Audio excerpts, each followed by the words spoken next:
నాగార్జున ఓ సినిమాను ఒప్పుకోవాలంటే చాలా ఆలోచిస్తాడు.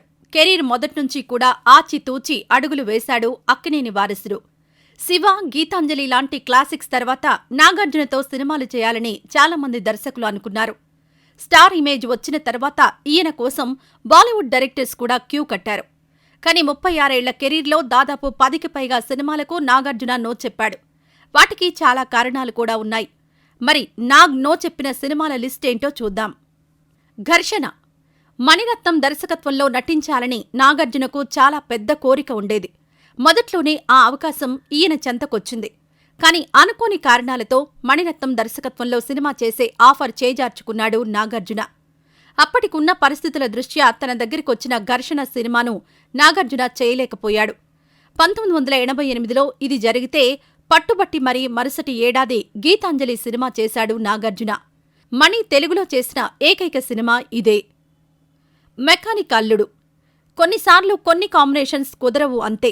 అలా నాగార్జున చేయాల్సిన సినిమా కాస్త చిరంజీవి చేతుల్లోకి వెళ్ళింది.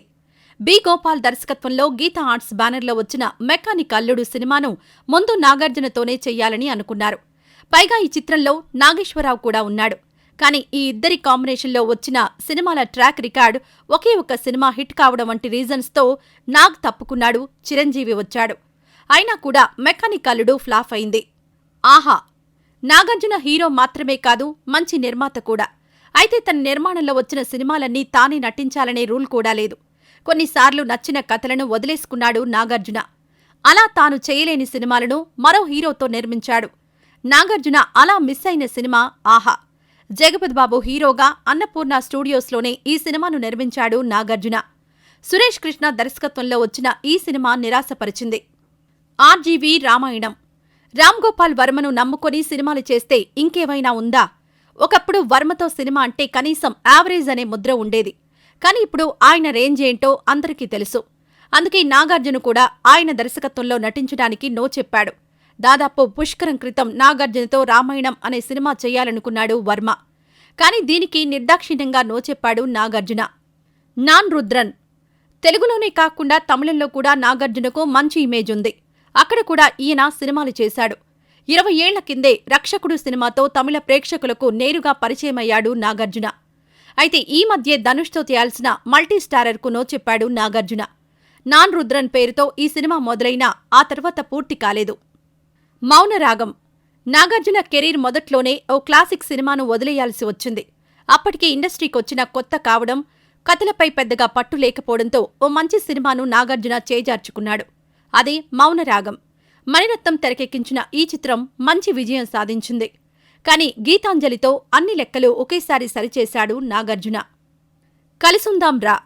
నాగార్జున చేతుల్లోంచి జారిపోయిన మరో బ్లాక్ బస్టర్ సినిమా కలిసుందాం రా.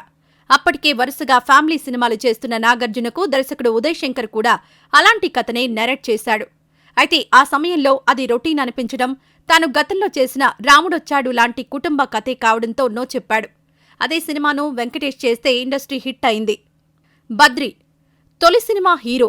అయితే ఆయన కంటే ముందే బద్రి కథను నాగార్జునకు చెప్పాడు పూరి. అసిస్టెంట్గా ఉన్నప్పుడు నాగార్జునతో కలిసి పనిచేశాడు పూరి జగన్నాథ్. ఆ తర్వాత వరుసగా 30 రోజులు వెంబడించి మరీ పవన్ కళ్యాణ్ను బద్రి సినిమాకు ఒప్పించి హిట్ కొట్టాడు పూరి. అయితే ఆ తర్వాత నాగార్జునతో సూపర్, శివమణి లాంటి సినిమాలు చేశాడు ఈ దర్శకుడు. పొన్నియిన్ సెల్వన్. గీతాంజలి తర్వాత చాలా సినిమాలకు నాగార్జుననే హీరోగా అనుకున్నాడు మణిరత్నం. అలా మహేష్ బాబు నాగార్జునతో ఓ భారీ మల్టీస్టారర్ చేయాలనుకున్నాడు. అయితే అనివార్య కారణాలతో ఈ సినిమా సెట్స్పైకి వెళ్లలేదు. ఇదే కథను ఇప్పుడు పొన్నియిన్ సెల్వన్ పేరుతో 2 భాగాలుగా తెరకెక్కించాడు మణిరత్నం. విక్రమ్, కార్తీ, జయం రవి లాంటి స్టార్స్ ఈ సినిమాలో నటించారు. ఒకవేళ నాగార్జున, మహేష్ బాబు చేసుంటే లెక్క మరోలా ఉండేది. దళపతి.